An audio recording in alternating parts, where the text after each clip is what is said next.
It's a real pleasure to be here. I think it's fair to say I'm the first toy designer to ever present to the Barnabas Group. I did have a career at Mattel Toys. I ran the design department there. And just to give you a little bit of background, not in any way to be an advertisement for Mattel, but to show you what the company was about, it's a $5 billion worldwide company, but 80% of our sales every year came from new products. That means the design department had to come up with $4 billion worth of toys just to stay even every year. And that meant about 2,000 newly tooled products all the time. So that's a lot of pressure on designers to innovate.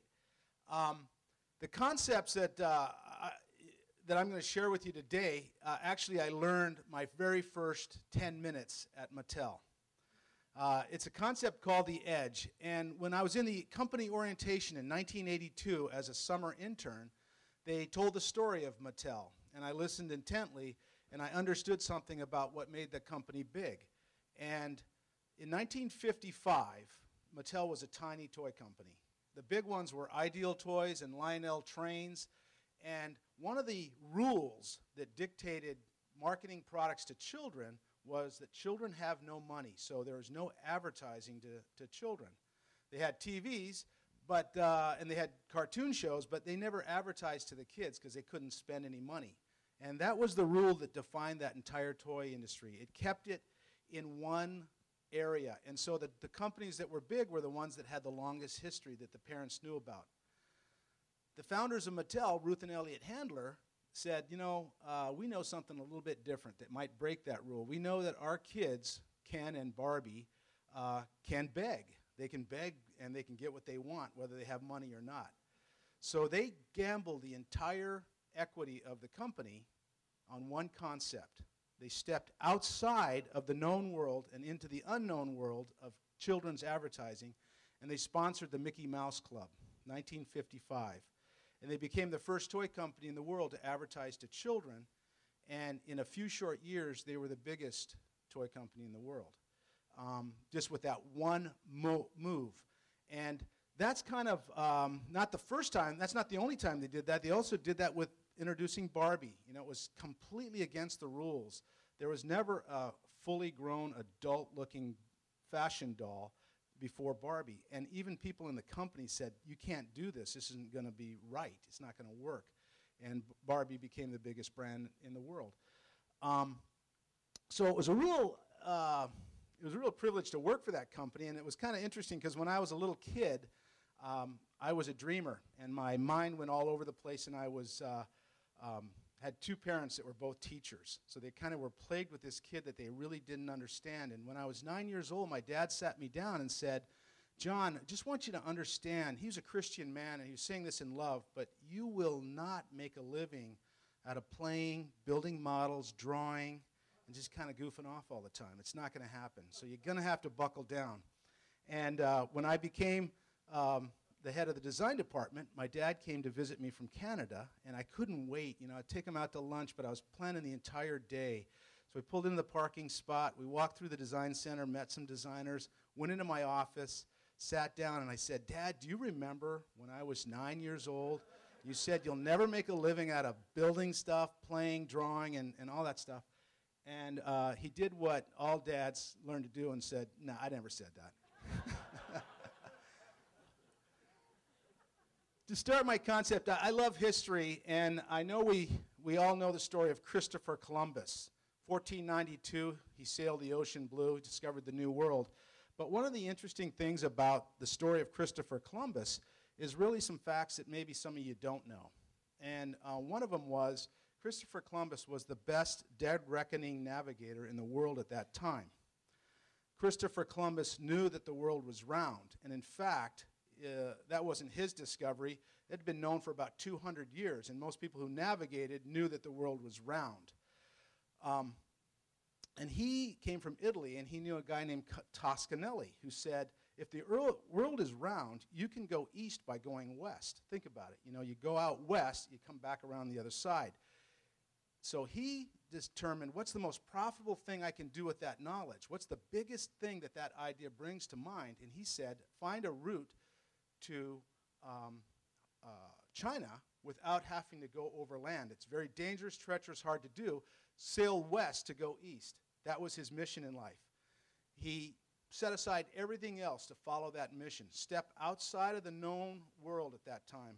The known world at that time was this. This is where everyone navigated.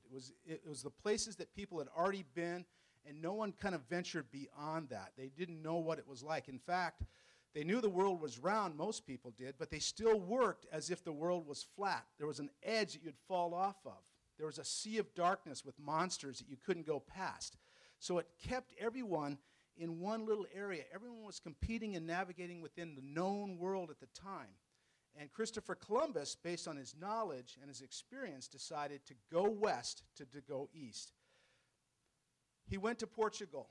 He tried to convince King John to say this to encourage you. I speak on innovation, and I picked this one topic out for this group because I studied Barnabas, and I looked at who's in the audience. And there are people who are innovators, people who are successful already, but maybe in a place where they're still following some of the rules that encompass them, keep them in the old world, and don't let them break out. About 3 years into my career, I left Mattel, and I kind of did my own, voyage into the sea of darkness. I went from the world's biggest toy company to one that I'd never heard of before. In fact, it was completely unknown. It was Playmates Toys. They had 1 million square feet of factory in China, but they didn't make anything for themselves. They made it for everyone else. And they hired me to come in and design boys' toys for them that they could market. And I went off to my office, and I worked with a guy my age. We were in our 20s, and his name was Carl Aronian, who's a marketing guy. And we started Choice in life. I was able to take over the Hot Wheels design group, and I looked at it, and they were a 33-year-old brand, and it was doing about $200 million in retail sales, and it had been doing that since it was formed.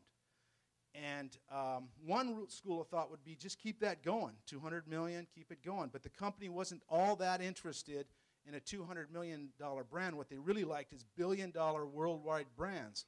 So I interviewed all the people that already worked in that business. In 1987, we bought this piece of property on the Big Sur coast.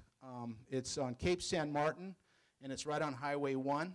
And a year after we bought it, it got rezoned commercial. And we had a new dream.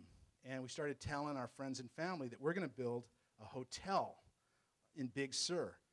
And some of the people that love me the most, my parents, especially my grandmother, who's now 94, she begged me, please don't do this. You're screwing up your life.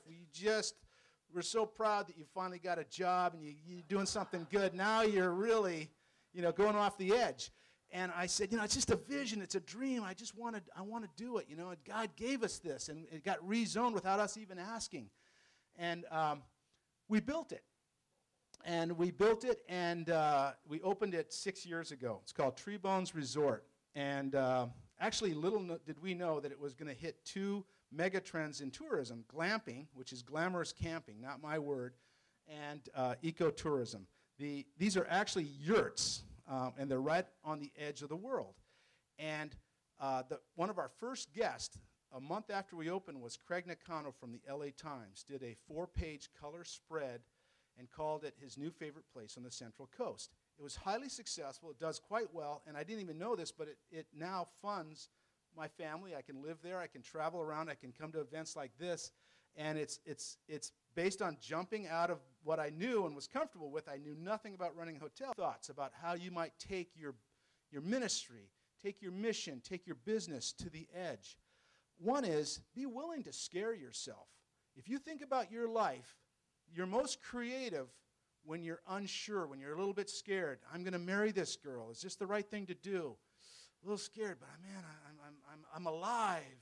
I'm going to buy this house. I don't know if I can afford it, but I'm alive. I'm doing it. I'm going to pick a career. I'm going to go to college. I'm going to do something. I'm alive. And then years go by without you really being scared. You're financially secure. You've got everything kind of going for you. Be willing to scare yourself once in a while. It feels good, and it feels good once you stop being scared. Once you've tried something, it was scary, and it worked, it feels kind of good. It kind of feels kind of good to have that nest out there and having people go, wow, I just never thought that would work. That's crazy, but that's cool. Think about revolution, not evolution. It's the difference between Apple computers and IBM. I use the IBMs, but they always break down. They always have operating system error. Macintosh throws their operating system out every 4 or 5 years and makes everyone buy everything new again. You know, it works. It's evolution. And sometimes you have to throw the old out. Sometimes you have to hang on to some of the old, but don't be afraid to throw it out and have revolutionary change. The world is changing so quickly that if you're just slowly evolving, you kind of miss the milestones. But I really want to close with a quote from a hero of mine. Because I'm so right-brained thinking, I have to read it because I don't memorize that great. But this is Theodore Roosevelt, one of our great presidents. And he says, far better it is to dare mighty things, to win glorious triumphs, even though checkered by failure, than to rank with those poor spirits who neither enjoy nor suffer much, because they live in a gray twilight that knows neither victory nor defeat. This is your life's work. It's important. It encompasses your time, your talents, and your treasure. And if you keep it in a little box and you try to stay in the known world and you avoid the new world, you're not maximizing that as much as you could. And I just encourage you to take it to the edge. Take your ideas, take your ministries, take your missions as far as they possibly can go. Don't be afraid to take them beyond where you know you can make it work. Scare yourself. Take it to the edge. Thank you. Thanks, Jim. And I